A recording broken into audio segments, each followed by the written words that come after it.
আসসালামু আলাইকুম সম্মানিত ভিউয়ার্স, আপনারা দেখতে পাচ্ছেন একজন বোন স্বেচ্ছায় রক্ত দিচ্ছে। তো তার জীবনে প্রথম রক্তদান হচ্ছে আজকেই। আপনারা দেখতে পাচ্ছেন যে এই মুহূর্তে রক্ত ড্র করা হচ্ছে অলরেডি। তো আমি বোনটির সাথে কথা বলবো।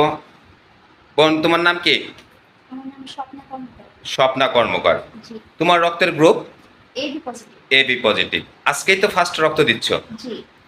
রক্ত দেওয়ার যে প্রসেসিং, মানে নিডেল পুশ করতে হয়, এই নিডেল পুশ করার আগের যে অনুভূতিটা ছিল কিংবা এখন যে ব্লাডে হচ্ছে, এখন ওর অনুভূতি, দুইটা অনুভূতি একটু বলো। আগে ভাবছিলাম যে খুব ব্যথা লাগবে হয়তো বা, কিন্তু এখন ভালোই লাগতেছে। আর সব থেকে বেশি ভালো লাগতেছে যে আমার রক্ত কোনো একটা মানুষের কাজে লাগবে। আচ্ছা, এখন কি ভয়টা কেটে গেছে? একদম।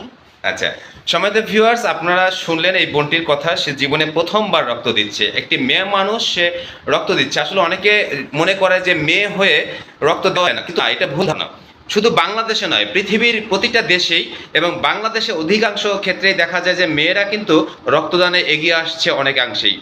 অনেক মেয়েরা রক্ত দিচ্ছে।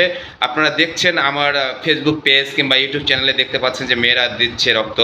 তো এই বোনটির কথা শুনলেন যে সুচ ঢুকানোর আগে ব্যথা করে না, কিংবা পরের অনুভূতিটা শুনলেন। আসলে মনের ভয়টাই হচ্ছে সবচেয়ে বড় ভয়। তো এই যে আজকে যে রক্ত দিচ্ছ তুমি, একটি মুমূর্ষ রোগীর জীবন বাঁচানোর উছিলা হয়ে তুমি স্বেচ্ছায় রক্তদান করছো। তুমি কি এভাবে নিয়মিত রক্তদান করার মন মানসিকতা আছে? জি জি। আচ্ছা, আর তুমি রক্তদান ছাড়াও কি মানবিক কর্মকাণ্ডের সাথে তো জড়িত আছো?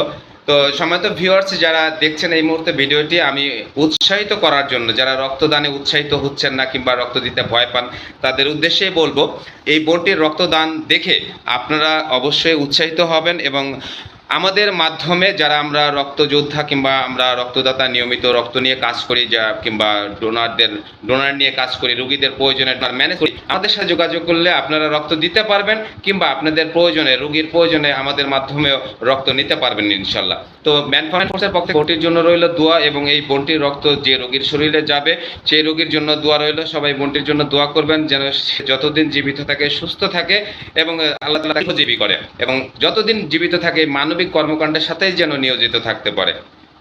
ইনশাআল্লাহ।